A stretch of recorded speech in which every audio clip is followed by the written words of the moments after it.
छत्तीसगढ़ शासन के वित्त मंत्री ओपी चौधरी ने जन्मदिन के अवसर पर कल रायगढ़ में विधायक कार्यालय का उद्घाटन किया। रायगढ़ विधायक के जन्मदिन के अवसर पर रायगढ़ में विधायक कार्यालय का उद्घाटन की गई। रायगढ़ विधायक ओपी चौधरी ने पिता काटा और कार्यालय में अपने पति के साथ पूजा की। इस अवसर पर भाजपा के नेता, सदस्य, कार्यकर्ता शामिल हुए और उन्हें जन्मदिन की शुभकामनाएं दी। इस अवसर पर वित्त मंत्री और रायगढ़ विधायक ने पत्रकारों से चर्चा करते हुए कहा कि ओपिनियन पोल तो केवल संकेत है और परिणाम बेहतर आएंगे।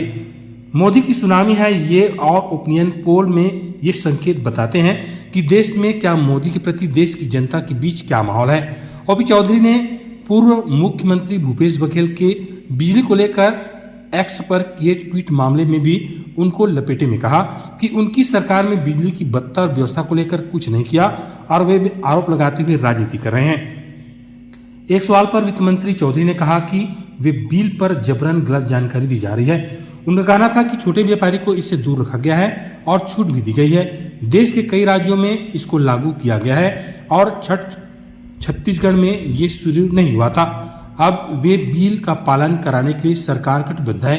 तो इतना प्यार, सम्मान और आशीर्वाद हमेशा मिलता है, उसके लिए मैं तहे दिल से आप सबका शुक्रिया अदा करता हूँ और जीवन भर आप लोगों का जो आशीर्वाद मिला है उसके लिए जीवन भर रेडी रहूं। एग्जिट पोल आ चुके हैं, लगभग 5 एग्जिट पोल भाजपा के पक्ष में दिखा रहे हैं, 36 और 3 सीट दिख रही है। क्या कहना है आपका इस संबंध में? इतना ही कहना है कि नरेंद्र मोदी जी को भारत देश की जनता ने 2 बार आशीर्वाद दिया।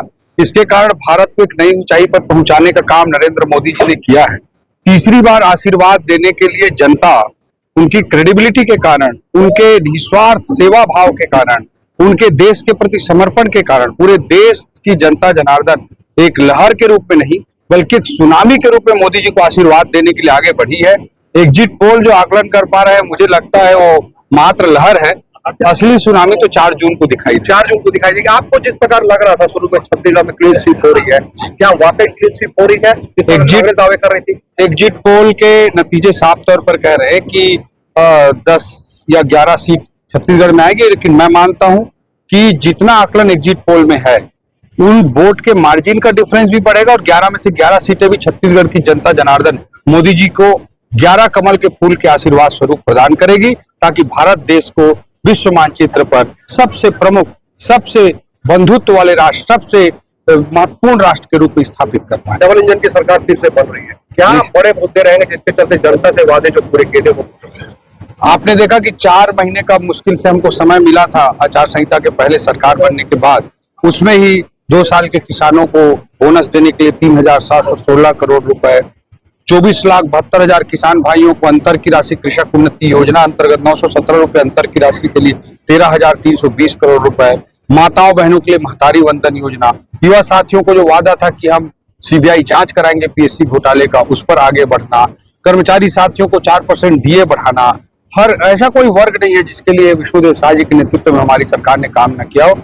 हम सब लोगों ने बहुत समर्पण के साथ काम किया है और उसके और बेहतर परिणाम आने वाले समय में मोदी जी के मार्गदर्शन में, मोदी जी के ताकत से और हमको ऊर्जा मिली। बिजली को लेकर भूपेश बघेल ने फिर से ट्वीट किया है, सरकार को घेरा है और राशि बढ़ गई लगभग 20%। भूपेश बघेल जी ने पिछले 5 साल में बिजली के इंफ्रास्ट्रक्चर, जो बिजली के वितरण के लिए जो इंफ्रास्ट्रक्चर जरूरी होता है, सब स्टेशन जरूरी होता है, ट्रांसफार्मर जरूरी होते हैं, उन सब को एक भी बनाने का काम नहीं किया। उसके कारण लोड बढ़े हुए हैं और उसी लोड का परिणाम हमको देखने को मिल रहा है कि अलग अलग तरह के फॉल्ट आ रहे हैं। ये 5 साल के कांग्रेस के खराब कार्यों, बिजली विभाग में खराब जो कार्य थे उसके कारण हुआ है। आने वाले 1 साल के 1.5 साल के अंदर पूरी तरह से हम